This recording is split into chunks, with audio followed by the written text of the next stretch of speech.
Bonjour à tous, c'est l'histoire du mercredi. Alors aujourd'hui, je vais vous raconter une histoire de drôles de petites bêtes. Une histoire tirée du répertoire Les petites histoires du Père Castor et mes animaux préférés. Une histoire de Charlotte Mundlik avec quelques images de Fabrice Parme. Garde à vous, l'époux! Les cheveux de Gustave sont vraiment magnifiques. Parfois lavés, mais jamais coiffés. Ils sont si noirs, si épais que quand on joue à cache-cache dedans, on est sûr de gagner. Dans ces boucles bien serrées, on peut se faire un nid tout douillet. Et sur les mèches les plus longues, on glisse dessus comme sur des toboggans. Tous les poux du quartier rêvent d'y habiter. La liste d'attente ne cesse de s'allonger et au sommet, on commence à être un petit peu serré. Mais ce n'est pas grave, car la chevelure de Gustave est de loin la plus belle de toute la cour de récré. Oui, mais voilà. Ce matin, c'est la panique.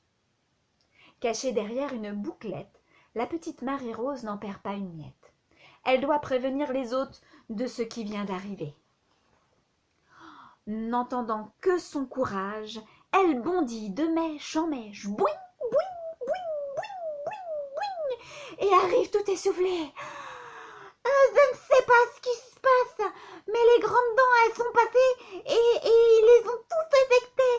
Et même mon copain Poudiski, il est parti aussi. Puis, dans l'après-midi, deuxième alerte. Gustave s'est lavé les cheveux. Ah, il s'est lavé les cheveux. Depuis, c'est dangereux pour l'époux et ça sent trop mauvais le propre. Bah, oh là là, ça sent vraiment trop bon le propre, c'est pas bon là. L'heure est grave. Les poux doivent se rassembler, unir leurs forces pour résister. Ils ne se laisseront pas chasser. Marie-Rose court prévenir son pépé. Partir? Mais ça jamais! S'écrie Pépé. Je me suis battue pour pouvoir m'installer dans ce quartier, et c'est pas à mon âge qu'on va me faire déménager. La résistance s'organise, et Pépé déclare que tous doivent s'entraîner.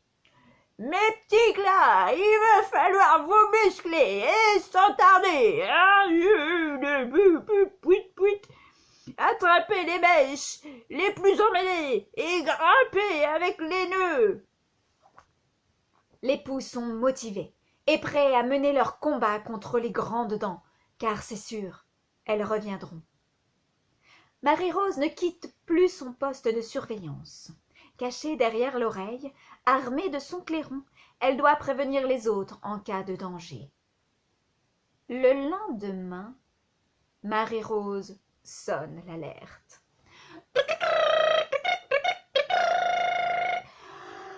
Les grandes dents arrivent! À mon commandement! Avancez! S'écrie Pépé. En rang serré, l'époux résiste, bras dessus, bras dessous. Ils cramponnent et face à l'ennemi. Il résiste et il lutte. Oh, on va tenir. Oh, il résiste et il lutte. Cramponnez-vous, mes petits poux. Il faut tenir bon. Allez. Oui, mais voilà.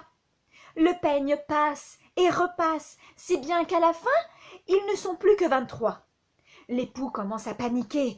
À chaque coup de peigne, les effectifs diminuent. « Oh, on ne peut plus continuer comme ça !» dit Maman Tif. « Vous allez voir qu'après, oh là là, il faut sortir la grosse artillerie et le petit sera tondu et nous, on sera fichus. Ah !» « Oh, pour Gustave, c'est pas chic, ajoute tonton Milon. Lui, si gentil, il nous a jamais rien fait, alors on ne peut pas laisser faire ça. »« Bah, prenons la poudre d'escampette et sautons vite sur une autre tête, hein, dit la petite cousine Couette. Oh, quand il se lave les cheveux, ça nous pique les yeux, continua Tati Bigoudi. Avec son shampoing parfumé, ses cheveux sont trop pollués, ça nous fait tout le temps éternuer. Allez, on doit s'en aller. Bah, pour dompter ces mèches rebelles, hein, il va se mettre du gel, Ajoute le parrain Rouflaquette. on aura les pieds tout collés et on ne pourra plus filer. Tout le monde fait des commentaires et on ne s'entend plus parler. Dans un coin, la petite Marie-Rose, elle, pleurniche.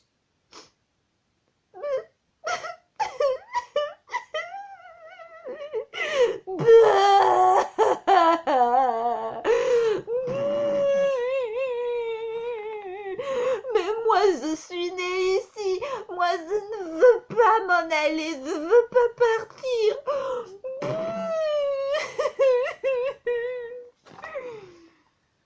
Enfin, la décision est prise, à l'unanimité. Dès le lendemain, ils partiront. Partons à l'aventure, retrouver la nature, propose Tonton. Courons dans la savane pour manger des bananes, concluent les uns et les autres. Oh non, allons dans le potager, manger des fruits légers. Au petit matin, ils sont prêts à partir, lavés, coiffés et le baluchon bien ficelé. Même Pépé s'est laissé tenter. Tout seul, il avait peur de s'ennuyer, et puis après tout, lui aussi pourra s'adapter. C'est dans le potager coquet du voisin qu'ils s'installent. Ils n'ont jamais vu la campagne et se sentent revigorés. Même Marie-Rose rit aux éclats. Pépé s'exclame. Adieu, Bouclette! Adieu, Frisette! Et bonjour, petits pois et haricots et cerises et abricots! Et c'est ainsi qu'un beau matin, nos amis les poux devinrent végétariens. Fin de l'histoire pour ce jour. Ciao, ciao, à vendredi.